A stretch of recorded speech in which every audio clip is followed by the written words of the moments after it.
마태복음 22장 37절 40절 읽겠습니다. 예수께서 이르시되 내 마음을 다하고 목숨을 다하고 뜻을 다하여 주 너의 하나님을 사랑하라 하셨으니 이것이 크고 첫째 되는 계명이요 둘째도 그와 같으니 내 이웃을 내 자신같이 사랑하라 하셨으니 이 두 계명이 온 율법과 선지자의 강령이니라. 아멘. 하나님의 성품을 한마디로 말한다면 사랑이다. 그렇게 말할 수 있습니다. 물론 하나님은 공의롭지요. 공의로운 하나님이시지만 그러나 그 공의 배후에 하나님의 사랑이 더 큰 것입니다. 오늘은 하나님의 성품, 사랑에 대해서 말씀을 나누어 보려고 합니다. 그래서 자식이 부모를 사랑한다 하지만 그러나 사실은 부모가 자식을 사랑하는 게 더 크다 그럽니다. 자식이 부모를 사랑하는 것보다 부모가 자식을 사랑하는 게 훨씬 크다는 것입니다. 그러니까 우리가 하나님을 사랑합니다, 하나님 사랑합니다 하지만 그보다 하나님이 우리를 사랑하는 게 더 크시다 이 말입니다. 아멘. 그럼 하나님의 사랑이 얼마나 크냐? 너무나 잘 알지요.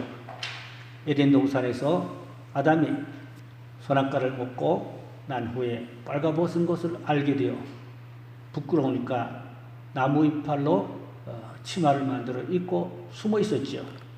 그때 하나님께서 찾아오셨어요. 아담아 네가 어디 있느냐?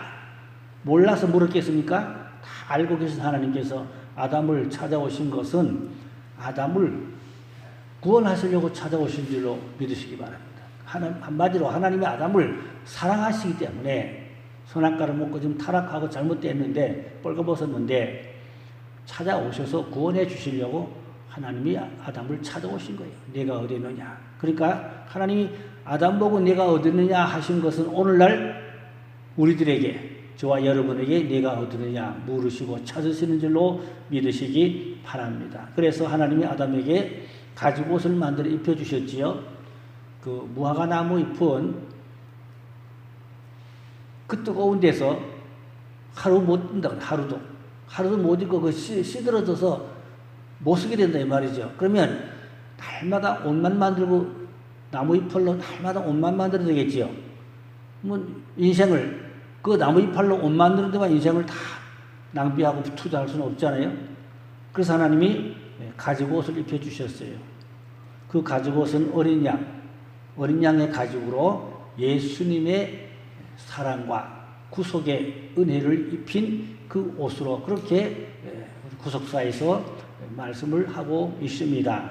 그러니까 하나님이 나무 이빨로 그 옷을 만들어 입느라고 얼마나 고생스럽고 날마다 그것만 만들어 입어야 되는데 그 어린 양 가죽옷을 입혀주셨으니 가죽옷은 몇십 년 입을 수도 있잖아요.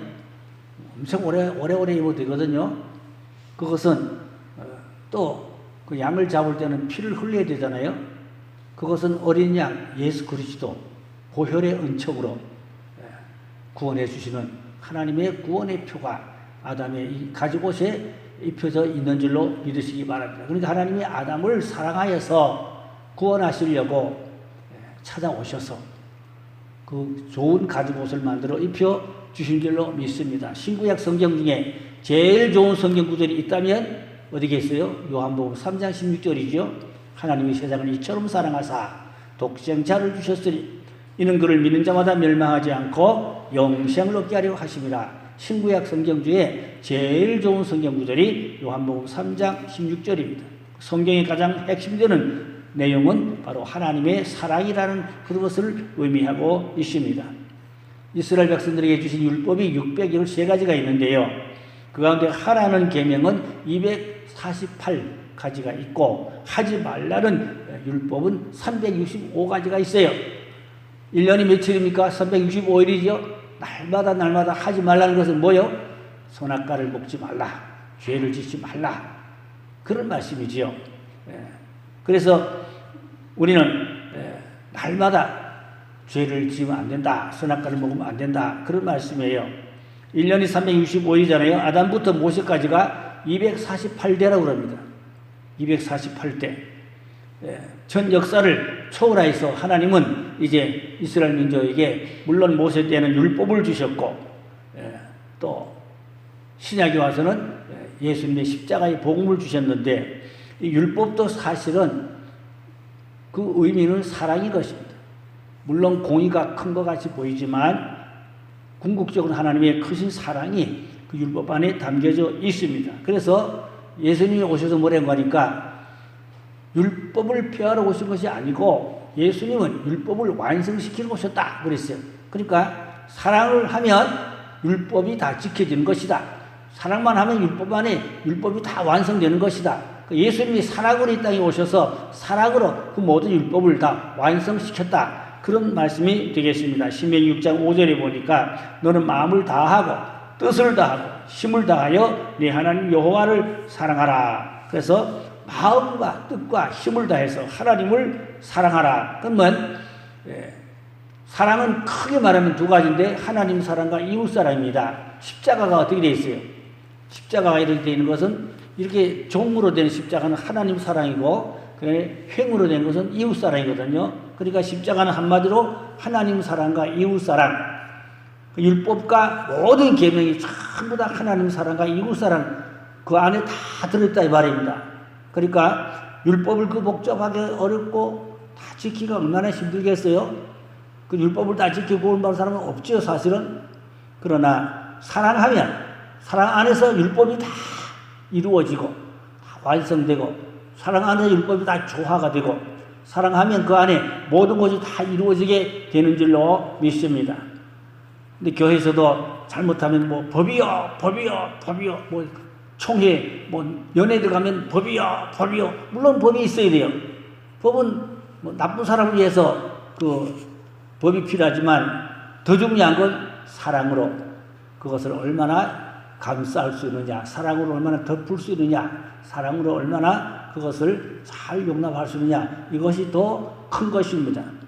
그러니까 자녀들이 잘못하면 물론 채찍도 하겠지만 사랑으로, 궁극적으로 사랑으로 자녀들을 용서하는 게 그것이 더 중요하다고 볼 수가 있겠습니다. 그래서 우리는 마음을 다하고 성품을 다하고 힘을 다하여 하나님을 사랑하는 것, 이게 중요하다는 것입니다. 무디는 이렇게 기도했다 그럽니다. 나의 주여 나를 써주시옵소서. 어떤 목적으로나 어떤 길로나 주님이 요구하시는 대로 써주시옵소서.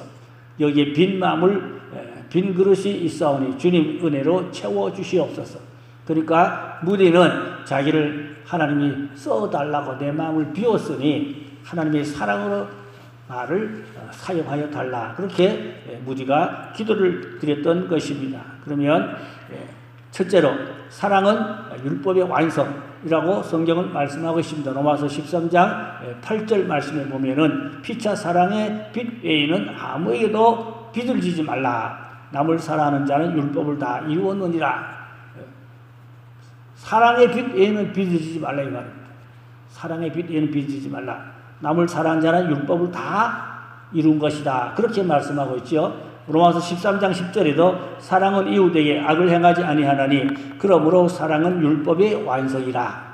사랑하면 율법을 다 완성, 율법을 다 이루고 지키게 되는 것이다. 그런 말씀이 되겠습니다. 하루는 어느 부자가 예수님께 와서 어떻게 해야 영생을 얻으리까 하고 질문을 던졌죠. 그때 예수님께서 계명들을 알려주셨어요. 쭉 계명들을 알려주면서 그 계명들을 지켜라 그랬더니까 이 부자 청년은 그 계명을 다 지켰습니다 그런 거예요. 한 가지 부족한 것이 있다. 그게 뭐겠어요? 그 부자는 청년이 돈이 많은 사람이니까 내 재물을 팔아서 가난한 사람을 나누어 주어라. 그리고 나를 따르라. 그랬더니 이 청년은 그 재물을 나누어 주는 것이 아깝고 그럴 수가 없으니까 그냥 대답을 하지 않고 기분 나빠서 돌아갔다는 것이죠. 그러니까 그 청년은 계명을 다 지켰느라고 자랑하고 자부하다가 한 가지 부족한 게 뭐라고요? 사랑. 그 재물을 팔아 가난한 사람 나눠주라 그러니까 그거 못하잖아요. 그 사랑이 없다 이 말입니다. 사케오는 예수님을 만나서 회개하고 어떻게 했어요? 자기 재산을 팔아서 절반은 가난한 사람에 다 나눠주고 그 다음에 토세한 것은 사배로 다 갚아주고 그리고 주님의 제자가 되었던 것입니다. 그래서 주님은 사케오의 가정에 구원이 이루어졌다. 이도 아브라함의 자손이다. 그렇게 예수님은 삭개오를 사랑해 주셨고 축복해 주셨던 것입니다. 그래서 사랑은 다른 말로 바꾸면 율법의 완성이라 그런 말씀이 되겠습니다. 두 번째 사랑은 제자 확인증입니다. 요한복음 13장 34절로 35절에 보니까 새 계명을 너희에게 주노니 서로 사랑하라. 내가 너희를 사랑한 것 같이 너희도 서로 사랑하라. 너희가 서로 사랑하였으면 이로써 모든 사람이 너희가 내 제자인 줄을 알리라. 그러니까 제자 확인증이 뭐라고요? 사랑이라는 말입니다. 사랑하면 주님의 제자고 사랑하지 않으면 주님의 제자가 될 수 없다. 요즘 뭐 성경 공부에도 제자 훈련 그런 게 있죠. 서울에도 뭐 유명한 교회 목사님들은 제자 훈련 그런 거 많이 하고 그러셨죠. 근데 아무리 많이 배웠고 아무리 많이 알아도 더 중요한 게 뭐라고요? 사랑해야 주님의 제자다. 사랑하지 않으면 주님의 제자가 아니다. 그런 말씀이죠. 그래서 사랑은 제자 확인증이다. 그런 말씀이 되겠습니다. 우리나라에는 사랑의 원자탄함 누구지요? 손양호 목사님. 그 소록도에 있어 나한 자를 돌보고 심지어 피고르까지 빨았다거든요. 피고르까지 빨고 그렇게 나한 자와 더불어 함께 그들과 같이 생사고락을 함께하며 나한 자는 격리되고 사람들이 싫어하잖아요. 그런데 나한 자들과 함께 같이 생사고락을 함께했다. 피고름을 입으로 빨았다. 그런 이야기까지 있어요. 사실인지 알 수 없지만 그렇게 기록이 되어 있고 보도가 있는 걸 보면 뭐 그런 가능성도 있겠지요. 그러니까 그렇게 보도가 되어 있지요. 기록이 되어 있지요.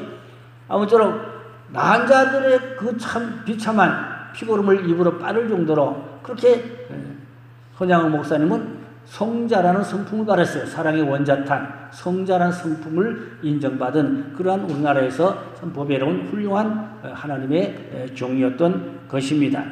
그래서 우리가 정말로 예수를 잘 믿으면 주님의 제자가 되어야 하는데 그 제자 확인증이 뭐냐? 바로 사랑이다. 그런 말씀이에요. 그러면 주님의 제자가 되려면 아무나 되는 게 아닙니다. 그 사랑이 있어야 되는데 그걸 좀 더 구체적으로 분석해 보면 첫째 가치관의 변화가 있어야 된다. 가치관이라는 말은 예수님의 가치관. 예수님의 가치관이 뭐겠어요? 영혼 사랑이죠. 영혼 구원이죠. 땅의 것이 아니고 하늘의 것이죠. 겉사람보다 속사람이죠. 물론 예수님이 많은 병자를 고치시고 많은 병자를 낫게 해주시는데 그것도 사랑이지요. 사랑으로 병자를 불쌍히고 나사로의 무덤에 가서 울기도 하셨지요. 예루살렘을 바라보면서도 예수님도 탄식하고 울으셨지요. 사랑이거든요. 그러니까 제자 학행 중에 중요한 것은 가치관, 영혼을 사랑하는 그 가치관. 그러니까 우리가 사는데 영혼을 얼마나 사랑하느냐. 그 사람의 영혼을 구원하기 위한 영혼을 위해서 정말 내가 시간을 투자하고 물질을 투자하고 사랑을 투자하고 이 정말로 가치관의 변화. 이 세상에 하나님 모르는 사람들은 죽고 썩는 땅의 것 가치관밖에 모르지요. 잘 먹고 잘 살고 땅의 가치관이잖아요. 죽고 썩는 세상의 것의 가치관이에요. 세상 사람들은. 그러나 우리 하나님의 사람들은 주님의 제자의 길을 가려면 영혼 사랑에다 가치관을 두자 이 말입니다. 바로 그게 예수님의 가치관이라고 말입니다. 그러니까 우리는 가치관의 변화가 와야 돼요. 하나님을 믿는데 주여 주여 하는데 아직도 세상적인 가치관이라면 주님의 제자가 아닙니다. 죄송하지만 예수님과 똑같은 그런 가치관, 영혼 사랑하는 가치관, 생명 살리는 가치관, 불쌍한 사람을 도와주는 가치관, 이러한 천국 가치관입니다. 다시 말하면 천국의 가치관, 그러한 영혼 사랑에 우리가 중점을 둬야 그런 관점을 가져야만 된다. 그런 말씀입니다. 그 다음에 사랑의 영성을 받아야 되죠. 이 사랑과 영성의 그런 기름 부음을 받아야 돼요. 하나님을 많이 사랑하는 것만큼 이웃을 사랑할 수가 있어요. 하나님 사랑하지 않으면 이웃 사랑이 어려워요. 내가 하나님을 얼마나 뜨겁게 사랑하느냐 거기에 따라서 이웃 사랑에서 불쌍한 사람을 동정하고 혹은 도와주고 혹은 복음을 나누고 그리스도의 사랑을 나누고 그리스도의 생명을 나누고 이것이 정말로 우리가 사랑의 영성이라는 말입니다. 정말 내게 사랑의 영성이 있는가? 한 사람은 대다수가 자기만 위해 살고 자기 가정 위해 살지요. 남을 위해 산다. 쉽지 않지요? 남을 위해 산다는 게 참 쉬운 일은 아닙니다. 그래도 우리가 남을 위해서 또 제3세계 저 가난한 나라 아프리카 또 저 동남아 못 산 나라들 비참해요. 너무너무 못 살아요. 우리나라 50년대 같이 살아요. 그렇게 못 사는 사람들 지금도 많아요. 지구촌에. 좀 비참하게 살아요.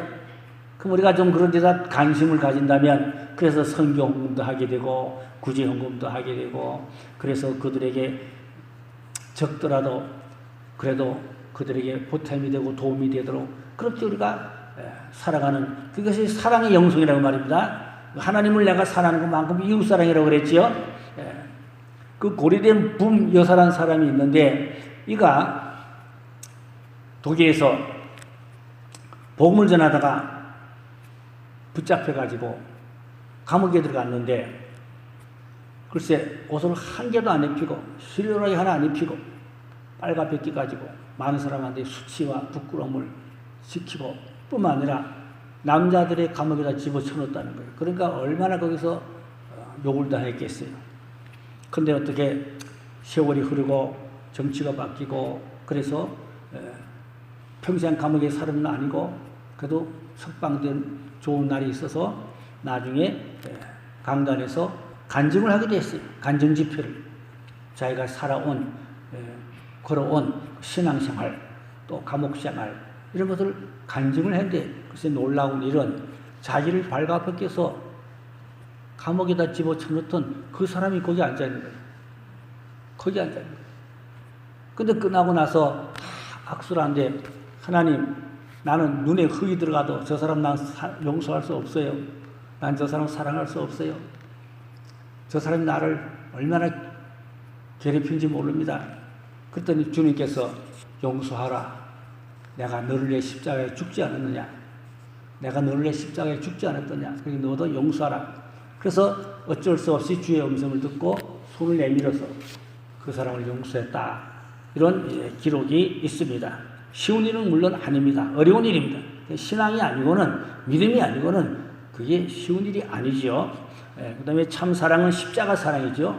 가장 중요한 사랑은 십자가 사랑인 것입니다. 아까도 말씀드렸죠. 하나님이 이 땅에 우리 인생에게 주신 그 사랑이 독생자인데 독생자가 무엇입니까? 십자가를 지는 거 아닙니까? 독생자를 하나님은 십자가에도 못 박혀 죽도록까지 하나님이 이 땅에 예수님을 보내주셔서 독생자를 십자가에 죽도록 보내줬잖아요. 그러니까 하나님의 가장 중요한 참사랑은 십자가다 그 말입니다. 그러니까 우리가 남을 사랑하는 것도 이 십자가 사랑이 있어야 된단 말입니다. 내가 하나님의 사랑을 받았으니 하나님 앞에 나 같은 죄인 용서받고 구원받았으니 나도 다른 사람을 사랑하고 용서하고 축복하고 구원할 수 있는 그런 복음의 전달자 돼야 하는데 그게 참 은혜를 받지 않으면 쉬운 일이 아니죠. 은혜를 많이 받아야 주님의 사랑이 내 안에 많이 채워져야 또 나도 다른 사람에게 그 사랑을 흘러 보낼 수가 있게 되는 것입니다. 그래서 사랑의 다른 이름은 십자가라 이 말입니다. 십자가가 다시 말하면 사랑이라 그 말이죠. 십자가를 말하는데 그거 십자가가 사랑이다. 하나님의 사랑은 물론 공의도 포함되어 있지만 그러나 더 중요한 것은 사랑이었다. 그게 십자가이다. 그런 말씀인 것입니다. 지중해에 옛날에 그 끄레드라는 그런 섬이 있었는데 그 섬의 왕이 법령을 선포했어요. 옛날에 왕이 말하면 그게 법령이거든요. 누구든지 거짓말하면 붙잡아서 나무에다가 빨가벗겨 묶어 매달아 놓고 두들겨 패 죽이겠다. 그렇게 왕이 법령을 선포했어요. 그런데도 공교롭게도 자기 아들이 제일 먼저 이 거짓말을 하다가 발각되어서 들켰어요. 그래서 공교롭게도 아들이 어떻게 합니까? 들켜서 붙잡혔으니 백성들이 지금 수군수군합니다. 관심입니다. 왕이 정말로 법령대로 아들을 나무에다 빨가벗겨 매달고 때려 죽일 것인가? 안 그럴 것인가? 왕이 어떻게 할 것인가? 백성들이 관심을 가졌어요. 근데 왕이 자기 아들을 빨가벗겨서 나무에다가 매달아라. 묶어라. 그래 놓고는 왕이 자기 옷을 벗어가지고 아들을 덮어주고 그리고 아들을 끌어안았어요. 그리고 때려라. 누가 맞아요? 왕이 맞잖아요. 아들은 왕의 옷으로 덮어서 안았으니까 채찍을 때려라. 그러니까 결국은 왕이 맞아 죽었다는 겁니다. 왕이 맞아 죽고 아들은 살렸다는 것입니다. 그제서야 백성들이 저 왕은 참으로 훌륭한 왕이다. 그렇게 죽었지만 백성들이 그 왕을 존경하게 됐다. 그런 이야기가 있습니다. 물론 여하를 얘기하려면 한도 끝도 없죠. 정말로 나보다 더 고생하고 가난하고 어려움에 있는 그 사람들 위해서 내가 헌신한다, 희생한다, 봉사한다. 그 쉬운 일 아니죠. 그러니까 하나님의 사랑을 많이 체험해야 그 이웃 사람도 잘 할 수가 있다. 그런 말씀이 되겠습니다. 갈라디아 6장 14절에 보니까 그러나 내게는 우리 주 예수 그리스도의 십자가 외에는 결코 잘할 것이 없으니 그리스도로 말미암아 세상이 나를 대하여 십자가에 못 박히고 내가 또한 세상을 대하여 그러하니라. 그러니까 바울은 자랑이 오직 십자가밖에 없어요. 바울이 뭐 학문과 가문과 문벌과 좋은 게 많겠지만 그 다 배설물로 버렸다 그랬고 바울은 오직 십자가밖에 자랑할 것은 십자가밖에 없다. 바울은 십자가가 최고였어요. 그는 일생 동안 그 십자가 그 사랑 때문에 십자가의 능력, 십자가의 구원, 십자가의 은혜 그것만 자랑하고 다른 것은 다 배설물같이 버렸다고까지 바울은 말하고 있었습니다. 십자가를 다른 말로 말하면 그게 사랑이라 그런 말씀이죠. 고린도전서 1장 23절 24절에도 보니까 우리는 십자가에 못 박힌 그리스도를 전하니 유대인에게는 꺼리끼는 것이요 이방인에게는 미련한 것이로되 오직 부르심을 받은 자들에게는 유대인이나 헬라인이나 그리스도는 하나님의 능력이요 하나님의 지혜라. 그러니까 바울은 무조건 십자가밖에 종은 어디를 때려도 종소리가 난다 이 말입니다. 종은 어디를 두들겨도 어디를 때려도 종소리가 나지 이게 땅소리가 나거나 말이야. 종은 어디를 때려도 종소리만 난다. 그러니까 바울은 거꾸러지거나 넘어지거나 뭐 뒹굴거나 매맞거나 감옥에 가거나 바울은 오직 십자가만 말하고 십자가만 자랑하고 십자가만 전하는 그러한 바울이었다 이 말입니다. 바울은 오직 십자가에 목숨을 걸고 인생을 걸고 한평생을 그는 결혼도 하지 않고 평생을 독신으로 지내면서 복음을 위해서 헌신하고 수고한 것을 보게 됩니다. 그러니까 바울이 그런 십자가의 능력을 맛보았고 그 십자가의 사랑을 체험했고 십자가의 은혜를 입었으니까 그 십자가를 위해서 그렇게 일생을 자기 몸을 하나님 앞에 헌신하고 많은 그 영혼들을 위해서 수고한 것을 볼 수가 있습니다. 그러니까 오늘 우리는 십자가의 사랑, 십자가의 능력, 십자가를 많이 체험하는 그 신앙, 그 믿음이 진짜 믿음입니다. 그런 신앙이 참 신앙이라는 그 말입니다. 가치관이 바뀌어져야 된다 그랬지 아까? 영혼 살아가는 가치관으로, 생명을 살아가는 가치관으로, 천국의 가치관으로, 예수님 가치관으로 바울 같은 그런 십자가 가치관으로 우리는 변해야 될 줄을 믿습니다. 종교인이 되지 말고 어영부영 나이론 교인 되지 말고 그냥 적당히 믿는 신앙 되지 말고 아직도 예수 믿으면서 세상적인 가치관에 매여 살면 안 된다 이 말입니다. 오직 하나님의 그 사랑의 십자가의 가치관에 내 인생을 투자할 수 있는 그런 성도가 돼야 할 줄로 믿습니다. 자, 십자가와 친한 사람은 이제 여러 가지 좋은 조건이 있는데 최고의 선물을 우리 주님은 주시는 겁니다. 최고의 선물이 바로 십자가고 하나님의 사랑이다. 그런 말씀이에요.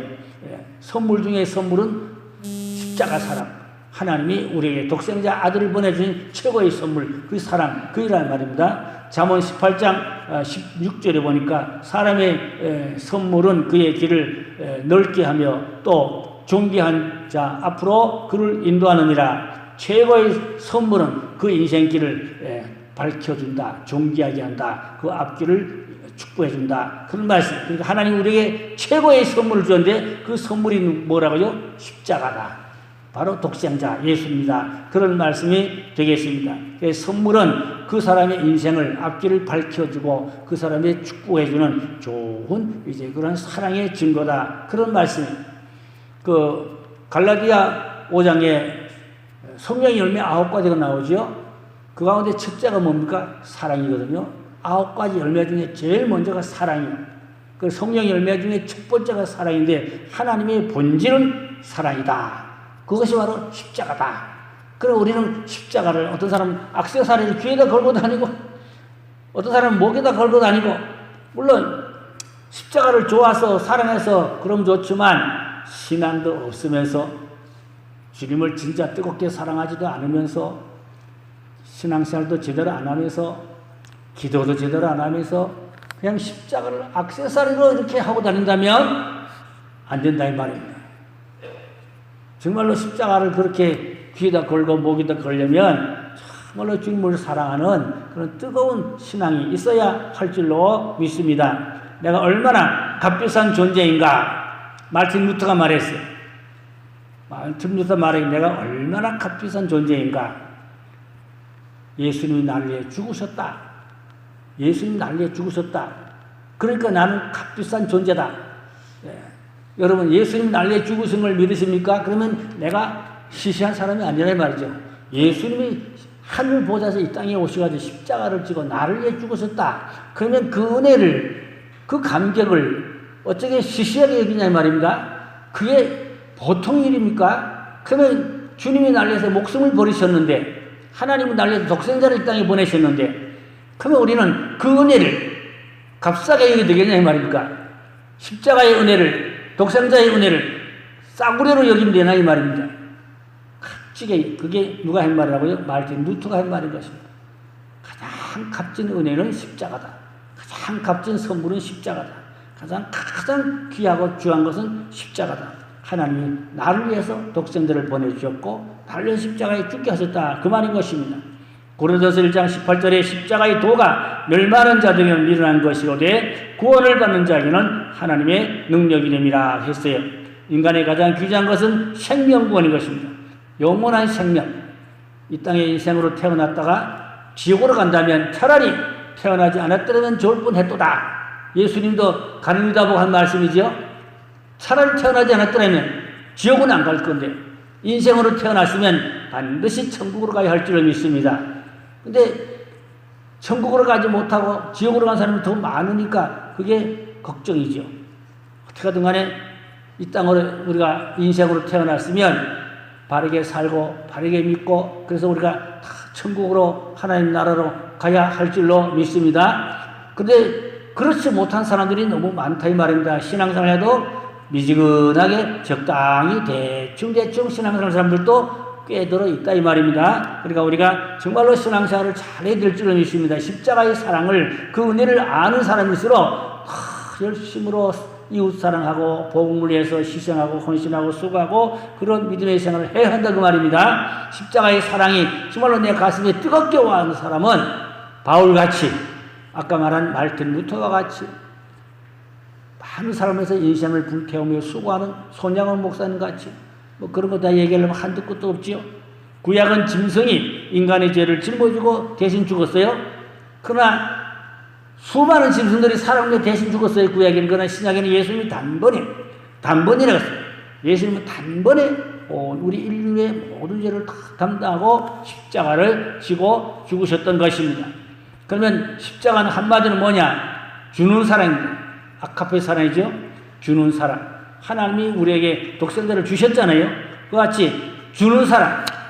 우리는 십자가 은혜를 받았으면 줄 수 있는 사랑. 정말로 희생하고 헌신하고 봉사하고 나누고 사랑을 나누고 생명을 나누고 은혜를 나누고 참말로 나누는 그 주는 그 은혜가 사랑이 있어야 할 줄로 믿습니다. 고린도서 13장에 뭐라 그랬어요? 천사의 말을 할지라도 수만 마디 방언을 할지라도 사랑이 없으면 아무것도 아니라 울리는 깽가리라 그렇게 말씀하고 있습니다. 로마서 8장 32절에 자기 아들을 아끼지 아니하시고 우리 모든 사람을 위하여 내어주신 이가 어찌 그 아들과 함께 모든 것을 우리에게 주시지 아니하겠느냐. 그 하나님은 우리에게 아들까지 아끼지 않고 내주셨는데 하나님 우리에게 뭘 못 주시겠냐 이 말입니다.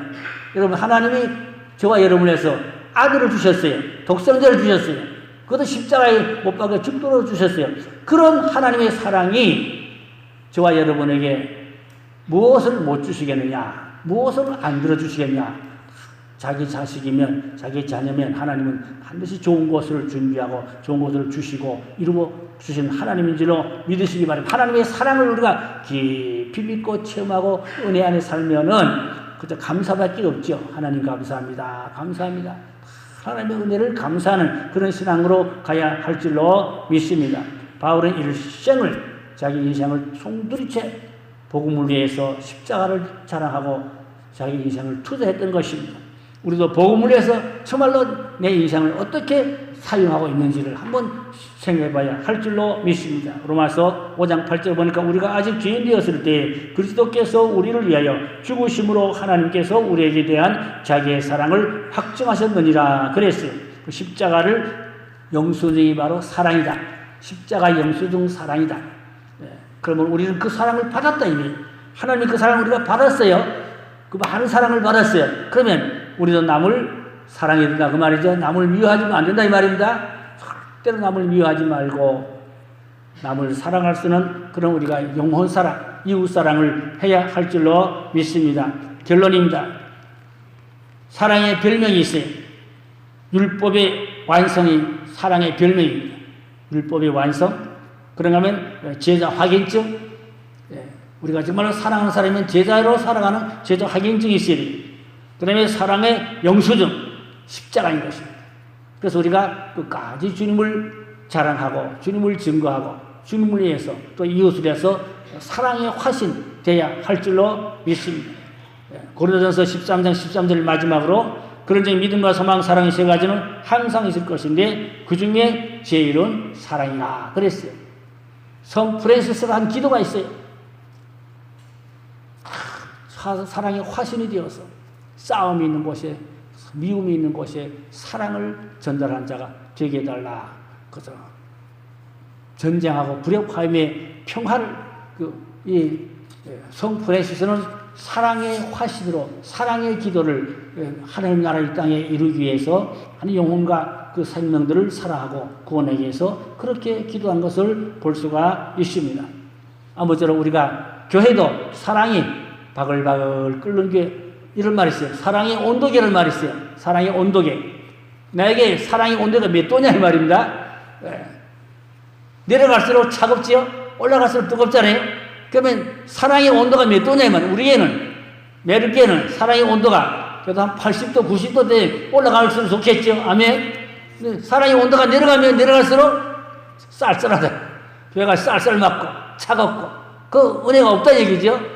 그래서 교회는 사랑이 자글자글, 바글바글, 온도가, 사랑의 온도가 높아져야 할 줄로 믿습니다. 그것이 이웃사랑, 영혼사랑, 생명사랑, 하나님의 사랑을 내가 받았고, 은혜를 깨닫고, 감사하고 체험했으면 그 사랑을 이제는 나누고, 전파하고, 그 복음을 위해서 우리가 희생하고, 헌신하고, 이렇게 살아가는 것이 바울의 인생이었고, 또 앞서간 믿음의 거룩한 선지자들, 기아성 같은 믿음의 선진들, 그렇게 살았어요. 우리도 믿음의 선진들을 본받아서 그들의 발자국을 따라서 우리도 복음과 함께 그리스도의 사랑을 나누며 전하며 살아야 할 줄로 믿습니다. 기도합니다. 할렐루야. 하나님 아버지, 오늘은 하나님의 본질, 하나님의 성품, 사랑에 대한 말씀을 나누었습니다. 정말로 내가 얼마나 사랑을 나누었는가, 얼마나 내가 사랑의 화신이 되었는가, 얼마나 내가 사랑의 실천자가 되었는가, 부끄럽고 죄송한 마음 아버지 금할 길 없습니다. 용서해 주시고 이제부터 이웃사랑, 하나님 사랑, 정말로 이 사랑의 화신이 되어서 많은 고통받는 어려움 당하는 사람들을 아버지여 도와주며 살 수 있는 그런 우리가 하나님의 제자의 길을 걸을 수 있는 귀한 은총을 축복하여 주시옵소서. 우리 메르게는 무엇보다 사랑의 온도가 높아져서 뜨거운 교회가 되게 하여 주시옵소서. 이 교회에 들어온 자마다 사랑에 녹아져서 변화되고 하나님의 사람으로 주님의 제자로 거듭나고 새로워지게 하여 주시옵소서. 믿고 감사하며 곧 다소중한 우리 주 예수님의 이름으로 간절히 기도 올려사옵나이다. 아멘.